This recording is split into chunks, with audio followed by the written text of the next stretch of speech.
Hey golfers, I'm Drew Mahowald of Second Swing Golf here at the PGA Show in Orlando at the Titleist booth, joined by Austie Rollinson to talk about some new putters. Austie is a Senior Director of Putter R&D for Titleist, and so we have some extensions to Phantom here, Austie. So wanted to get the lowdown on these, some cool new mallet designs also. We got to talk about the necks as well. So Phantom 5.2, Phantom 7.2. Yes.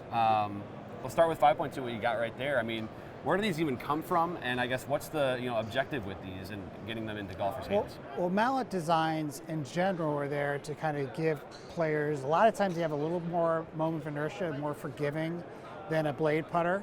And also it has a lot of real estate to be able to put some bolt alignment. The 5 is one of the most popular ones. Yes. Justin Thomas kind of made it popular. And one of the things we did with Justin that got him interested in it, because he was a Newport 2 type of player, was when we started introducing different necks, that gave the putter a different amount of toe hang, different amount of face awareness, which he's used to in his blade. And so we really saw mallets on tour become popular when we started putting different necks on there. And so these have the 0.2 neck, which is our plumbing neck. And so a lot of players that used to kind of grew up playing Newport 2 are used to looking at that plumbing neck, not just from a face toe hang kind of sense, but also from an alignment standpoint. And so they'll use that kind of edge of that plumbing neck to align with the face. And so, so sometimes that 0.5 neck, the jet neck, didn't really do it from a setup standpoint. So going to this plumbing neck, it really kind of made it feel more comfortable to them. And so we started doing more and more of those on tour, and that's the sign to us to bring it to the market. So it's kind of, for players that are, maybe they've been playing a blade, a Newport, things like that, and they're thinking, well, maybe I want a little bit more forgiveness in my putter. This is kind of a really good option for them to kind of flow right into a mallet with kind of seamlessly. Right? Exactly, and so if you look at the 7, it still has kind of a similar, little wider top line on there, but still has kind of a top line in the plumbing neck.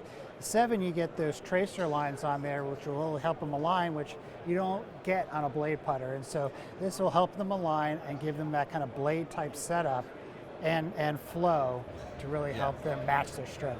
And so, and I also wanted to just, if you could, kind of just reiterate the materials and the tech involved with Phantom as a series here, right? Because that's kind of where these are falling into.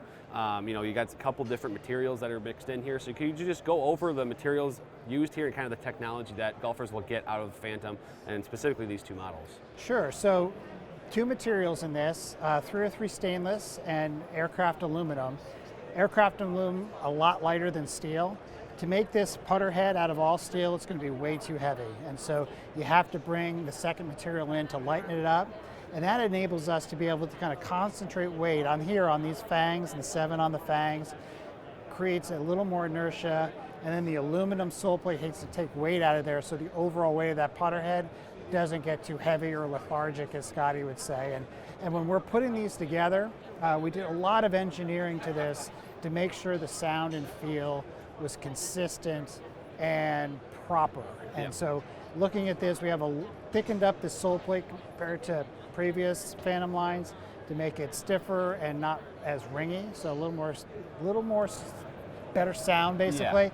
And then move the screws where they go in and have some nice vibration damping tape in there. So a lot of tech kind of under the hood in these to make sure they sound and feel great.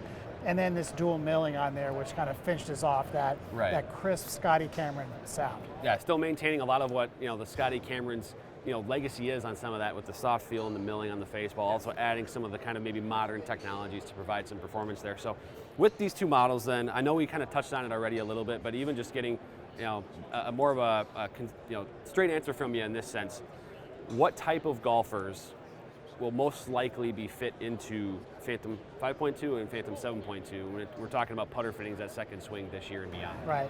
So I think if there's players that use a blade but have always wanted to try a mallet, especially if they used a Newport 2 style putter, these are great segue mallets to go into, because you get a lot of the same setup, but then there's benefits of a mallet with added inertia, increased alignment. But on the other side, if you're a kind of a beginner golfer coming in, there are great options. There's a bunch of different necks on the 5s and 7s to get the right amount of kind of eye position, hand height, toe flow to get one that fits your setup. And setup is super important. in being consistent in making putts. Absolutely, yeah. Well, Austie, we appreciate the time here, and I know us at Second Swing, of course, when it comes to Scotty Cameron Putter launches and releases, we're always really excited, but these ones in particular with another option for golfers moving from maybe a blade to a mallet, we're seeing that trend a lot. So, Austie, thank you for the time. Great insight here. Golfers, if you're interested in these 2 additions to the Phantom line, go to Second Swing and schedule a putter fitting. We'll get you dialed in, and ultimately you're going to play better golf. Once again, Austie, thank you so much for the time today. Thanks a lot.